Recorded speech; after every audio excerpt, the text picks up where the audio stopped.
نبی علیہ السلام یو ځل په لار باندې روان دی، په سورلۍ باندې سور دی.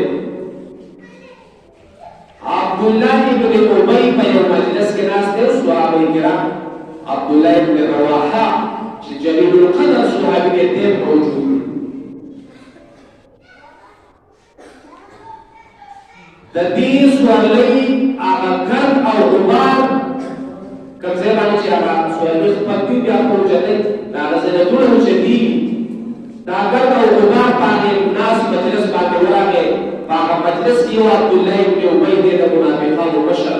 هغه زر خپلې پوزې ته خولې ته داسې کپړه ونیوه او د نبي علیه السلام هغه سورلۍ ته وایي بیخ دې اوس د سورلۍ نه کوم ځای نه رالې موږ ته یې درته دوړې شروع کړلې او دغه دې چې نو بدګویانې موږ ته شروع کړلې. دا اوس رئیس المنافقین منافقانو مشر دی. بل خو عبدالله ابن رواحه دی چې جلیل القدر صحابي دی، هغه موجود دی. هغه څه وایي؟ دا روایت بخاري کې هم موجود دی او دا قرآن کې کوم ځای چې واقعه ذکر ده اجمالا قرآن ته مفسرینو تفصیلا ذکر کړی ده.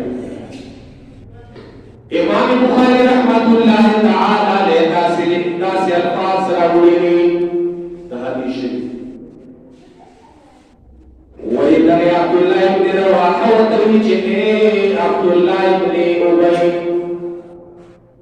لحمار رسول الله صلى الله عليه وسلم اطيب من ريح مسكك.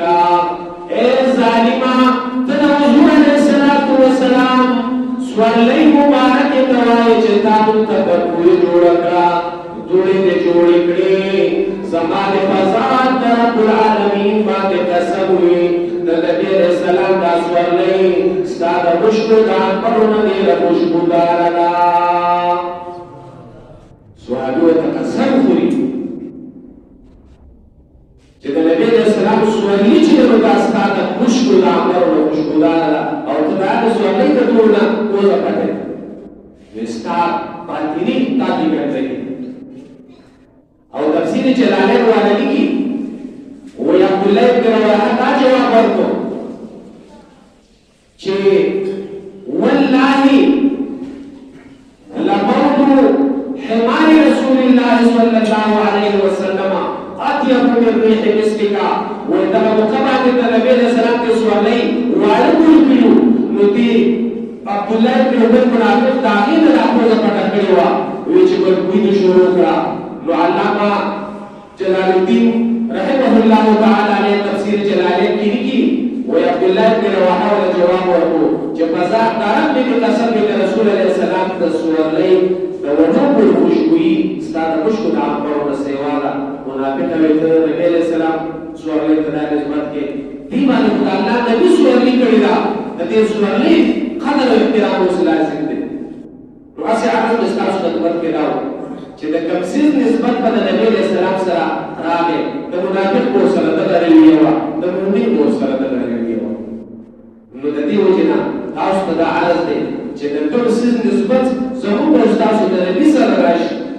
نو موږ یو پکار چې موږ دا ډېر قدر او احترام وکړو ځکه دا د صحابه کرامو په اړه د صحابه کرامو چې په تاسو باندې کوله دا چې د نبی علیہ السلام ونسکل دا د سوالۍ ته دورو د سوالۍ د میچارو صفتونه به کول.